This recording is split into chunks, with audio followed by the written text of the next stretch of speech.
Hello, আসসালামু আলাইকুম।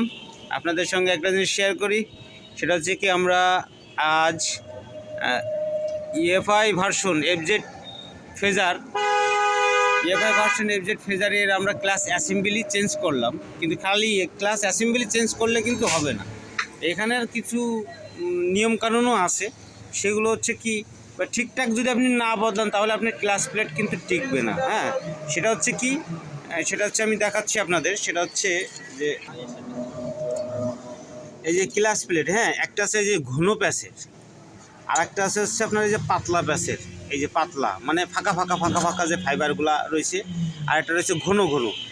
সর্বপ্রথম এই ঘন প্যাচটা যাবে, সর্বপ্রথম একদম প্রথমে যাবে এই ঘন প্যাচটা, তারপরে আসবে হচ্ছে আপনার পাতলাটা, তারপরে আসবে আবার পাতলা, আর এই একদম প্রথমে আসবে হচ্ছে আবার ঘন প্যাচ। এই হচ্ছে আপনার ক্লাস প্লেটের সিস্টেম। আর যখন প্রেশার প্লেটটা আপনারা ফিটিং করবেন, তখন এই প্রেশার প্লেটের কিন্তু একটা ফিল্টেম আছে। সেটা হচ্ছে কি এইভাবে, কিন্তু এটা হচ্ছে ফিল্টেম। এই ফিল্টেমটা যাবে হচ্ছে এইভাবে ঢুকবে, এটা হচ্ছে এইভাবে ঢুকবে, আর এই পাশটা আছে এই পাশে থাকবে।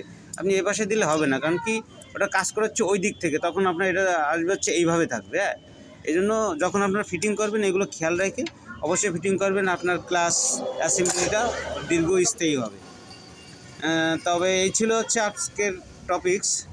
আর যদি কখনও ক্লাস চেম্বার খুলেন, গ্যাসকেটটা নষ্ট হয়, অবশ্যই আপনারা অরিজিনাল গ্যাসকেট যেটা আছে এই যে এটা, অবশ্যই এটা ফিটিং করবেন। তাহলে হবে কি যে আপনার গাড়িটা কেউ ধরতেও পারবে না যে আপনার গাড়ির কাজ করা হয়েছে।